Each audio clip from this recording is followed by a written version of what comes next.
Hello my viewers, welcome back to the channel. And by the video title, you know what this video is about.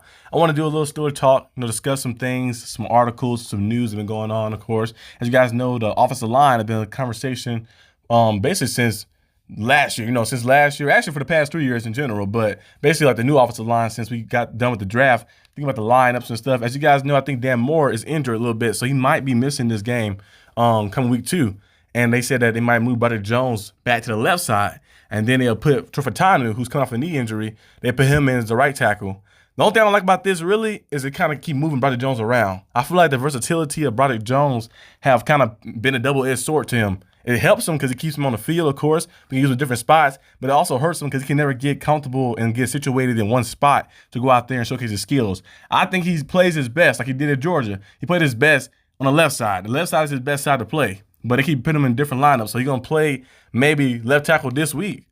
And then for Tanu probably play right tackle this week. And then we'll see next week if Dan Moore is back, he probably get in at left tackle to be moved Broderick Jones back to right tackle. And then once they feel comfortable and letting Trufantanu get the start finally, they'll put him back in at right tackle and move Broderick Jones back to left tackle. So I feel like it's kind of moving him around like that. He's getting moved around like a queen chess piece, which is cool and all. You have versatility, but I feel like he needs to be like just stuck in one spot and solidify one spot. I feel like the Steelers have been doing that a lot for the past few years. That's one thing I've been like a little against. Like they've been moving a lot of offensive linemen around like that too much. I feel like they can never get comfortable. That's kind of like why the players' chemistry and how the Oline has been out of sync for quite some time a little bit.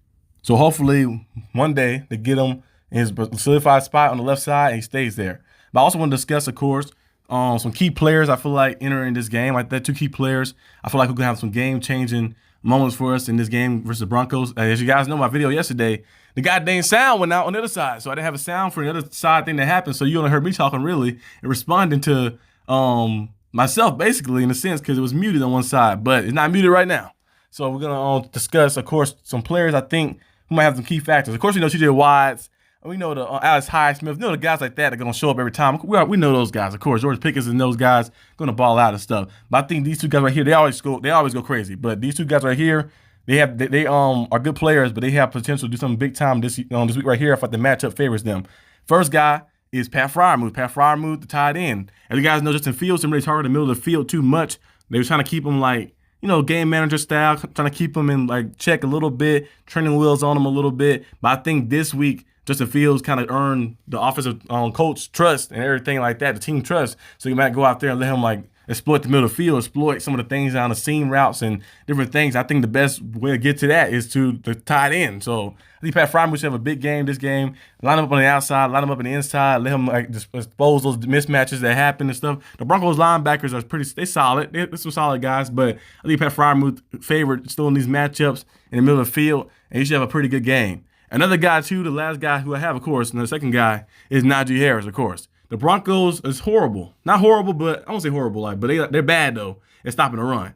Najee Harris had his first 100-yard rushing game against the Broncos in the rookie season. I think Najee Harris will go out here in this game and have a big-time rushing game. Last week, he only had, he had 80 yards, like that, 70, 80 yards, against the Falcons defense, who had a good D-line, of course, a good defense in general. I think this week against the Broncos, he should go out there and ball out, really, like that. I hope Najee had like 100-plus yards, a touchdown, some yards in the air as well, like that. Just go out there and cook. So those are probably 2 key players I think I'm going to have some big pivotal moments in this game coming up against the Broncos.